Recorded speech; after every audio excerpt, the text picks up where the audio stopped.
ஹல்லேலூயா. கர்த்தருடைய பரிசுத்த நாமத்திற்கு மகிமை உண்டாவதாக. இன்றைக்கும் இயேசப்பா நம்ம ஒவ்வொருவருக்கும் தருகிற வார்த்தை யோபு 42வது அதிகாரம் 2வது வசனம். தேவரீர் சகலத்தையும் செய்ய வல்லவர், நீர் செய்ய நினைத்தது தடைபடாது என்பதை அறிந்திருக்கிறேன். கர்த்தர் உங்கள் வாழ்க்கையிலே செய்ய நினைத்தது அது ஒரு நாளும் தடைபடாது. அவர் சகலத்தையும் செய்ய வல்லவர்.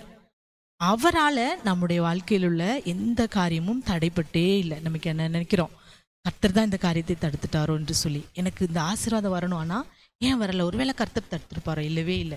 இதுக்கு அநேக ஆசீர்வாதத்திற்கு தடை நாம தான். நீங்கள் தான் சில காரியத்திற்கு நீங்கள் தடையாக இருக்கிறீங்க. ஏன்னா நீங்கள் என்ன நினைக்கிறீங்க,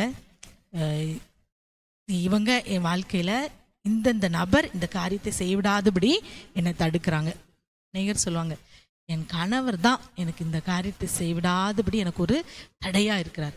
அவர் மட்டும் இதுக்கு தடை போடலைன்னா நான் இன்னைக்கு எப்படியோ ஆயிருப்பேன். சிலர் பிள்ளைகளை சொல்லுவாங்க, எனக்கு நான் இந்த காரியத்தை செய்யணும்னு நினைக்கிறேன், ஆனால் என் பிள்ளைங்க எனக்கு தடையாக இருக்கிறாங்க, என்னுடைய மனைவி எனக்கு தடையாக இருக்கிறா, என்னுடைய தாய் எனக்கு தடையாக இருக்கிறாங்க, தகப்பன் தடையாக இருக்கிறார் என்று சொல்லி இன்றைக்கு அநேக காரியங்களை செய்யாமல் என்ன செய்கிறோம், மற்றவர்கள் மேலே மற்றவர்கள் தான் எனக்கு தடை, என் வளர்ச்சிக்கு, என்னுடைய ஆசீர்வாதத்திற்கு அப்படின்னு சொல்லி மற்றவர்களே இன்னைக்கு தடையாக நினைக்கிறோம். இல்லவே இல்லை. நம்ம ஆசீர்வாதத்திற்கு தடை இன்னைக்கு அப்படி சொல்லி என்ன செய்கிறாங்க, அவங்களே அவங்களுடைய சோம்பலை என்ன செய்கிறாங்க, அதிகமாக்கிக்கிறாங்க. சோம்பல் தான் இன்றைக்கு அநேகருடைய சோம்பல் தான் அவங்களுக்கு தடையாக இருக்கிறது, அவங்க ஆசீர்வாதத்தை தடுக்கிற காரியமாக இருக்கிறது. இன்றைக்குமே பாருங்கள், ஒரு காரியம் உங்களுக்கு தடையாக கூட தோன்றினாலும் அந்த தடையே என்ன செய்யக்கூடாது, பிடிச்சி வச்சுக்கிட்டே இருக்கக்கூடாது. இன்றைக்கு அநேகர் அதையே பிடிச்சி வச்சுட்டு அதுக்கு பின்னாடி போய் மறைஞ்சிக்குவாங்க. மறைஞ்சிட்டு ஒரு சோம்பலுக்கு இடம் கொடுத்து எதையுமே செய்யாமல் அப்படி சோம்பேறித்தனமாக இருந்துட்டு மற்றவங்க மேலே பழி போடுறது. இந்த காரியத்தை நான் செய்யாமல் இருக்கிறதுக்கு காரணம் இவங்க தான் இதை தடுத்துட்டே இருக்காங்கன்னு சொல்லி மேற்கொண்டு எந்த ஒரு ஸ்டெப்பும் அடியும் எடுக்காதபடி அதிலேயே இருப்பாங்க. நீங்கள் பார்த்தீங்கன்னா, என்றைக்குமே ஏசப்பா கர்த்தராகிய இயேசு கிறிஸ்து தடையை பெருசாக எதுலேயுமே சொன்னதாகவே கிடையாது. இஸ்ரவேல் ஜனங்கள் பாருங்க, கானானுக்குள்ளே பிரவேசிக்க போனோம், அவங்களுக்கு தடையாய் வந்தது என்னது, செங்கடல் பிரவாகித்து ஓடிட்டு இருக்கிறது அந்த யோர்தான். அப்போ அந்த இஸ்ரவேல் ஜனங்கள் பார்த்துட்டு பார்வோன் படை வருதேன்னு சொல்லி அதை தான் தடையாக நினச்சி பார்வோனையே பார்த்துட்டு இருக்கிறாங்க. ஆனால் கர்த்தர் என்ன சொல்கிறார் பாருங்க, அந்த பார்வோனை சொல்லவே இல்லை. பார்வோன் வரா, நீ ஓடு அப்படின்னு, செங்கடலை பிளந்து ஓடுன்னு சொல்லவே இல்லை. அவர் சொன்னதுலாம் மோசையை பார்த்து, நீங்கள் என்ன செய்யுங்க, செங்கடல் கோலை நீட்டு, செங்கடல் என்ன செய்யும், உனக்கு வழிவிடும் என்று சொல்லி அதை தான் சொன்னார். தவிர அவர் என்னைக்குமே அந்த எதிரியை குறித்து, அந்த தடையை குறித்து அவர் சொல்லிகிட்டே இருக்கவே இல்லை. அந்த பார்வோன் வருகிறான் என்று சொல்லி அதை அவங்க ஒரு பெருசாக கர்த்தர் பொருட்படுத்தவே இல்லை. அதே போல் எலியா தீர்க்கதரிசி கூட பாருங்கள், ஏசபேல், இந்த 1 ராஜாக்கள் 19 அதிகாரத்தில் நான் வாசிக்கலாம். ஏசபேல் அநேக தீர்க்கதரிசிகளை கொலை செய்தார். அந்த ஏசபேலுக்கு பயந்து போய் அந்த எலியா என்ன செய்கிறாரு, ஓடி ஒளிந்து கொண்டிருக்கிறார். அப்போ கர்த்தர் எலியாவை பார்த்து, ஏசபேல் வரான்னு சொல்லிட்டு நீ போ அப்படின்னு சொல்லவே இல்லை. கர்த்தர் சொல்ற, நீ எழுந்து காரியத்தை நடத்து, நீ போகிற தூரம் வெகு தூரம் என்று சொல்லி கர்த்தர் எலியாவை என்ன செய்கிறாரு, பலப்படுத்துறார். என்றைக்குமே நம்ம சாத்தானை மிகைப்படுத்தி கூறுவதை கர்த்தர் ஒரு நாள் என்ன செய்யறதுல விரும்புவதில். இன்றைக்கு அநேகர் பாருங்க, சத்துருவை கெட்டி ஜெபிக்கிறேன்னு சொல்லி சாத்தான் அப்படியே புகழ்ந்துட்டு இருப்பாங்க ஜெபத்தில்.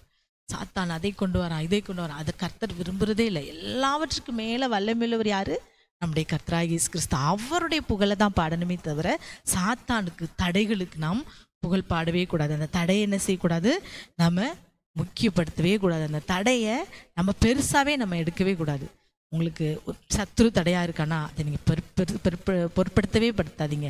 கர்த்தர் அந்த தடைகளை என்ன செய்வார், மீட்கிற தெய்வம். தடைகளை தாண்டி போகக்கூடிய காரியங்களை அவர் நமக்கு செய்வார். உங்கள் கூட இருக்கிறவங்க உங்கள் வளர்ச்சிக்கு தடையாக இருக்கலாம், அதை நீங்கள் பொருட்படுத்தவே படுத்தாதீங்க. நீங்கள் உங்கள் காரியத்தை செய்யுங்க, கர்த்தர் உங்களை ஆசீர்வதிப்பார். நீங்கள் மீகா தீர்க்க தரிசன புஸ்தகம் 2வது அதிகாரம் 13வது வசனத்தில் நீங்கள் வாசிப்பீங்கன்னா, தடைகளை நீக்கி போடுகிறவர்களுக்கு முன்பாக நடந்து போகிறார், உங்களுக்கு முன்பாக தடைகளை நீக்கி போடுகிறன்னு செய்கிறாரா, நடந்து போகிறார். அவர்கள் தடைகளை நீக்கி வாசல்களால் பிரவேசித்து கடந்து போவார்கள்.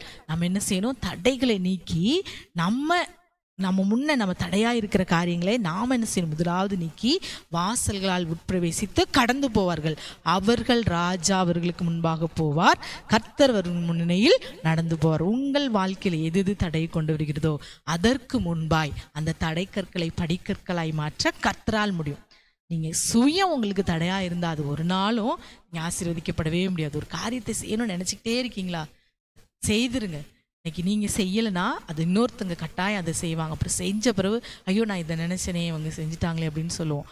அதனால் நீங்கள் என்ன செய்ய நினச்சிங்களோ அதை செய்யுங்க, முழு பலத்தோடு செய்யுங்க.